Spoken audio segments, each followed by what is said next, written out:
wala man ko ma mën a taxawoo lu dul dëgg amu fi. non waxoo dëgg dafa nag rek.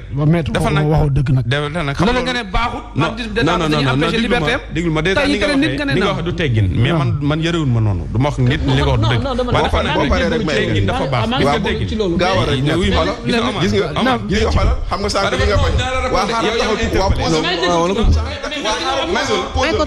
xam nga c'est-à-dire bàyyi dafa lay tontu. xam nga sànq da nga ma interpellé sama compatriote il faut mu yar kàddu. gis nga penc mi boo ci wax. nga yar kàddu. maître maay wax ak yow dafa nekk rek maay wax ak yow. en chaque il existe un valet et un fils du roi. maay wax ak yow. mais bàyyi ñu wax quoi mu d'accord naa maître nekkuñu en cours. d'accord on n'est pas en cours aussi. maître maay wax ak yow. on parle sur des faits. c'est-à-dire on parle de faits. Mais il a le droit de dire aussi que mais il a le droit de dire aussi que yenn wax il y a trop de dictature, il y a trop de dictature dans ce c'est combien 2 minutes. D'accord. 3 c'est des faits. L'état qu'il débat aujourd'hui. L'état qu'il débat aujourd'hui. Il a d'accord. Mais yenn kàddu yi nañ ko rafetal aussi. Mais yenn kàddu yi nañ ko rafetal. D'accord. Ces gens ont brûlé ce pays. Parce que là, ils ont utilisé. Maintenant, on s'écoute s'il vous plaît. On s'écoute. Le problème, ça vient de Omar. On s'écoute. Oui, tu vas continuer. xam nga kii ku jàpp ni plateau boo fi toogee. Omar bàyyi ko mu wax après ñu jàll. Les faux intellectuels ñoom ñoo taal réew mi. D'accord Omar, on s'écoute s'il vous plaît. Mais on s'écoute. li muy def xale bi gën a ndaw mën na ko def. Omar c'est pas ça. D'accord Omar maa ngi ñëw jox le temps de parole s'il te plaît. Mais non dafa am temps de parole sànq. grand Aliou. Avant muy am temps de parole man maa war a am temps de parole. waaw d'accord je suis d'accord avec toi. dañuy wax ni en chacun il existe un valet et un fils du roi. Vous parlez au valet, c'est le valet qui vous répondra. Vous parlez au fils du roi de la même manière, c'est le fils du roi qui vous répondra. En conséquence, nit ki dafay yar kàddoom boo nekkee ci penc. D'accord? Alors, du ñu évoluer alors dans ce li ma sens. bëgg wax ci kii. Je peux continuer. En 30 secondes s'il te plaît ñu dem ci Bachir. Bachir. Voilà alors ci xam-xam. waaw léegi waxal voilà nit day wax dëgg. Bachir. Omar s'il vous plaît. Bachir en fait da nga wax sànq nii barricade ba dëppoowul ak yoon te loolu ñëpp ci d'accord nga ni ñi xam ne dañ leen a tere ñu génn réew mi tamit. dëppoowul ak yoon ndax dëppoo na ak yoon. man la lu tax dama la ne sans décision de justice. non je connais non da nga may. je connais l'affaire moo tax mën naa cee wax. Je connais l'affaire. Tous les affaires maintenant. non pour sénégalais. li ma la wax nii. Très bien. Maintenant je dis. Non attends quand même. Encore une fois mais. baal ma leeral Sénégalais foofu. C'est important. Tous les affaires état. non li mu bëgg a wax nii bàyyi ko mu yegg. grand Aliou man loolu ça me distrait pas man je suis un avocat. c'est pour les autres. c'est pour les autres c'est important. mais dama lay wax ne la en fait li tax mu wax la ne la loolu dafa dëppoo ak yoon xam lu koy waral ci li Sénégalais yi xamul. Par exemple si des personnalités dans un état de droit si des personnalités sont en tout cas sont en voie d'être poursuivies par exemple il y a des plaintes qu'on dépose au niveau de l'autorité. Est-ce qu'il y a des plaintes? Si il y a des plaintes kaay ma leeral la. Qui les a non xam naa li ma lay wax xam naa li mu doon. kaay ma leeral la damay leer sànq pour ñu xam sur le principe. sur le principe. na fi kii nan. je vais vous citer des noms. Moi s'il y a une plainte. plainte par exemple nga jël ko yóbbu ko DIC. la DIC xool plainte bi gis ni y a des indices compromettants xam ni muy def il prend le dossier ñu def ce qu'on appelle une opposition au niveau de l'aéroport nit ki du ko yëg. le temps ñoom ñu diligenter la procédure pour convoquer ko pour diglu ko nit ki mën na ci diggante bi ni xaaral mu tukki mais buy tukki fekk na y a une opposition à l'aéroport cette opposition là est conforme à la loi. mais kaw ma jàmbal non li ma Très bien. Alors yeggali Bachir. S'il vous plaît laissez Bachir terminer. mais je sais que ni kuy gëstu nga li ma wax ni gëstu ko bu dul dëgg. non bu d'accord Très bien. Alors il va répondre là sur le plateau. Il va répondre sur le plateau. Ils l'ont laissé passer le lendemain. Xam nga il a dit quand il y a des plaintes. Oui.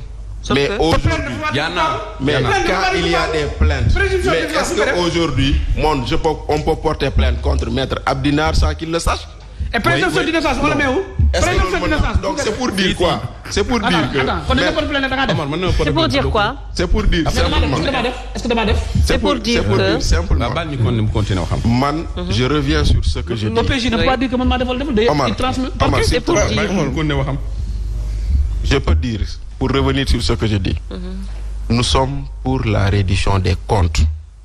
Naturellement. Nous encourageons la reddition des comptes. Très bien. Mais nous ne voulons pas d'une reddition des comptes sélective ou d'un règlement de compte. Vraiment. Loolu mooy lu ñu bëggul loolu la ñu nekk di gis malheureusement. Nous ne voulons pas d'une CREI bis et le parquet financier est en train de se transformer en CREI bis. Parce que tey jii bu doon ne yow tu as instruit une centaine de dossiers et tu n'as jugé utile que de communiquer que sur un dossier, c'est ça la pose un suspicion. problème. C'est ça qui pose problème.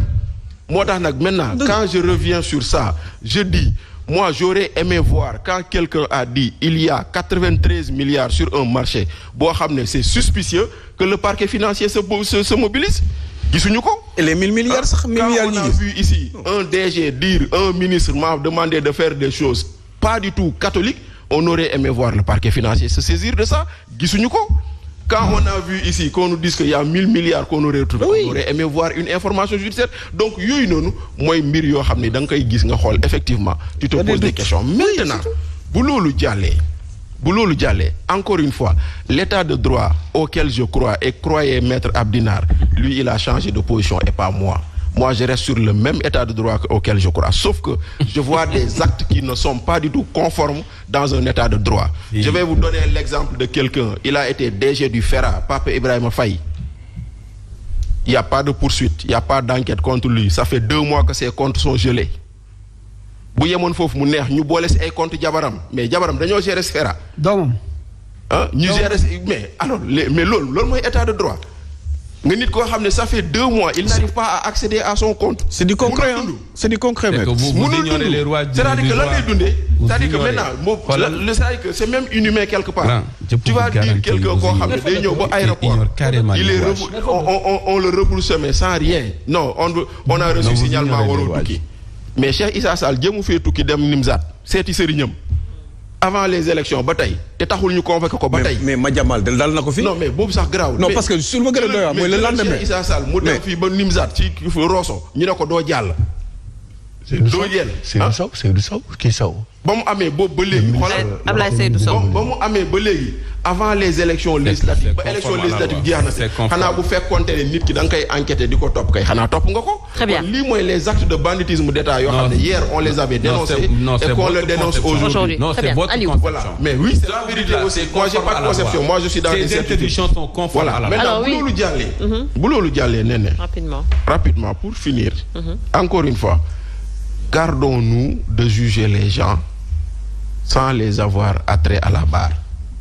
Loolu mooy loo xam ne lii c'est la seule chose que moi je voudrais. Moi je continue à dire accordons la présomption d'innocence à tout le monde. Oui, bien sûr. Maintenant du tere nag on peut s'interroger et on va s'interroger sur des choses yoo xam ne mooy loolu xam nga lu ñuy wax fii nii rek ñii ñoo doon bañ démb la judiciarisation des faits politiques. Tey jii on est en plein dedans. Où est la preuve? Où est la preuve? Oui. Il y a que des acteurs politiques. Ah non, c'est pas ça. C'est de quoi ça? Non, ça c'est pas une judiciarisation des acteurs politiques. Non, c'est pas ça, c'est pas ça. C'est ça. Mon frère, je suis désolé. Yéen ñi ne woon démb dañoo utiliser justice bi pour tere nit mu doon candidat. Mais qui gère les deniers publics? Qui gère les deniers publics? Mais non, le problème non, les deniers publics sont gérés par tout le monde.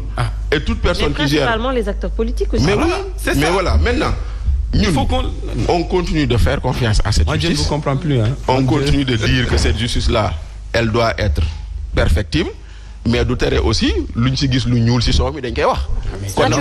Mais c'est tout à fait normal. On est d'accord avec vous. Te loolu lañ soxla. Maintenant ci kaw loolu il faut le dire en toute objectivité grand. Gis nga maître da ngay wax sànq ma ko bëgg a dugal benn baat nga ne ma. ayez l'amabilité de m'écouter. waaw je vous écoute. Vous avez raison. kon nag ba nga ko defee dama noppi di la déglu. Ah d'accord, je vous écoute. kon yow aussi ayez la courtoisie. Je vous écoute. Voilà et ayez la courtoisie de ne pas me couper. Je vous écoute. Merci. bu loolu jàllee encore une fois continuons mais démarche bii nu ñu ko doxalee nii ça pue la politique. Et malheureusement loolu mooy lu ñu si doon bañ.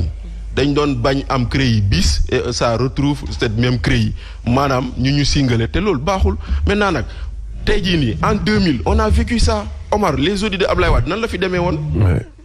kay transhumé ñu jël sa dossier teg transhumé woo ñu dugal la kaso. jamais on l'a vécu ici en 2000 en 2012 qu'est-ce qu'on a fait avec les 25 personnalités maintenant doit-on reproduire la même chose pour arriver au même résultat mais non. changeons de démarche et maintenant pour changer de démarche comme il l'a dit monsieur Diop nee na tout est volonté politique. monsieur Diouk excusez-moi tout est volonté politique. kon nag la volonté politique bu taxoon Diomaye bind ci programme am damay génn conseil supérieur de la magistrature volonté politique boobu bëgg na ñu appliquer ko parce que bu ñu ko appliquer ñu bàyyee magistrats yi seen bopp ñu def lu ñu war a def volonté politique bu taxoon ñu ne on supprime l'article 80 te ñu bind ko seen programme ñu ngi xaar volonté politique boobu ñu appliquer ko. parce que tey jii nii des gens insultent le président de la République ils sont dehors des gens disent des choses moins graves ils sont en prison comme Moustapha Diakhaté parce que la dugal Moustapha Diakhaté prison warul bàyyi ñiy saaga président de la République ci biti. bon quand on parle de rupture. donc je vois ça j'ai un problème. qu'on nous aurions dû voir qu'on ne voit pas parce que malheureusement démb ak barki démb ñun ñii waxoon ni il faut respecter l'institution présidentielle.